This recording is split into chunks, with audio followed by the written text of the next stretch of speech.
ഷൊർണൂർ കുളപ്പുള്ളി അല്ലമീൻ കോളേജിലേക്ക് എസ്എഫ്ഐ മാർച്ചിനിടെ പോലീസും എസ്എഫ്ഐ പ്രവർത്തകരും തമ്മിൽ ഉന്തും തള്ളും. പോലീസ് വലയത്തെ മറികടന്ന് പ്രവർത്തകർ കോളേജിനുള്ളിൽ ചാടിക്കടന്നു.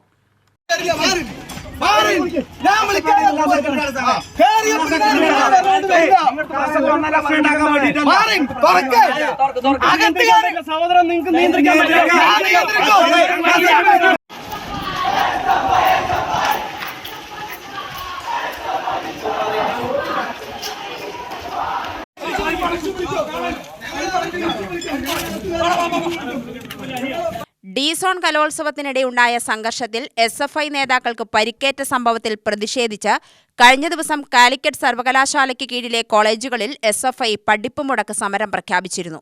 പഠിപ്പുമുടക്കിനായി പുറത്തുനിന്നുമെത്തിയ എസ്എഫ്ഐ നേതാക്കൾ അല്ലമീൻ കോളേജിനുള്ളിൽ കയറി പ്രതിഷേധിച്ചിരുന്നു. സ്വകാര്യ കോളേജിനുള്ളിൽ പഠിപ്പുമുടക്ക് സമരം അനുവദിക്കില്ലെന്ന കോളേജ് അധികാരികൾ നിലപാട് സ്വീകരിച്ചതോടെ എസ്എഫ്ഐ പ്രവർത്തകർ കോളേജിനുള്ളിൽ പ്രതിഷേധിക്കുകയായിരുന്നു. പ്രതിഷേധത്തിനിടെ 4 എസ്എഫ്ഐ നേതാക്കളെ പോലീസ് അറസ്റ്റ് ചെയ്തു നീക്കിയിരുന്നു. ഇതിൽ പ്രതിഷേധിച്ചാണ് കോളേജിലേക്ക് എസ്എഫ്ഐ മാർച്ച് നടത്തിയത്. കവാടത്തിനു മുന്നിൽ പോലീസ് സംഘത്തെ മറികടന്ന് പ്രവർത്തകർ ഓഫീസിനു മുന്നിൽ കുത്തിയിരുന്നു. മാർച്ച് എസ്എഫ്ഐ ജില്ലാ സെക്രട്ടറി എസ് വിപിൻ ഉദ്ഘാടനം ചെയ്തു.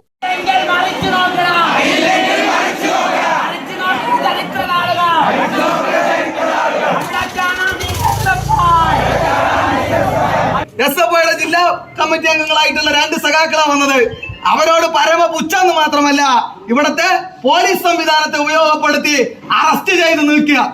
അങ്ങനെ അറസ്റ്റ് ചെയ്ത് നീക്കിയാൽ പോലീസിന്റെ കാക്കി കണ്ടാൽ, പോലീസിന്റെ ലാത്തി കണ്ടു കഴിഞ്ഞാൽ അങ്ങനെ കൊടിയും ചുരുട്ടിപ്പിടിച്ച് വീട്ടിൽ പോയി കടന്നുറങ്ങുന്നവരാണ് എസ്എഫ്ഐക്കാരെന്ന തെറ്റിദ്ധാരണ പുന്നാര പ്രിൻസിപ്പാള് നിങ്ങൾക്കുണ്ടെങ്കിൽ നിങ്ങൾ അത് മാറ്റിവെച്ചോ.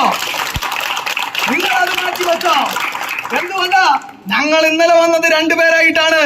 ഇന്ന് വന്നത് ചിലപ്പോ 200 പേരായിട്ടായിരിക്കും. നാളെ ഇനി വരാൻ വേണ്ടി പോകുന്നത് 2000 പേരായിട്ടായിരിക്കും. യൂണിറ്റ് സെക്രട്ടറി പി ജയേഷ് അധ്യക്ഷനായി. ജില്ലാ പ്രസിഡന്റ് അഭിഷേക്, സെക്രട്ടേറിയറ്റ് അംഗങ്ങളായ മുഹമ്മദ് ഷാദുലി, അഫ്സൽ, മുഹമ്മദ് മുസ്തഫ, സന്ദീപ് ഒറ്റപ്പാലം, ഏരിയ പ്രസിഡന്റ് അബു ഫാസിൽ തുടങ്ങിയവർ നേതൃത്വം നൽകി. യുടിവി ന്യൂസ്, പാലക്കാട്.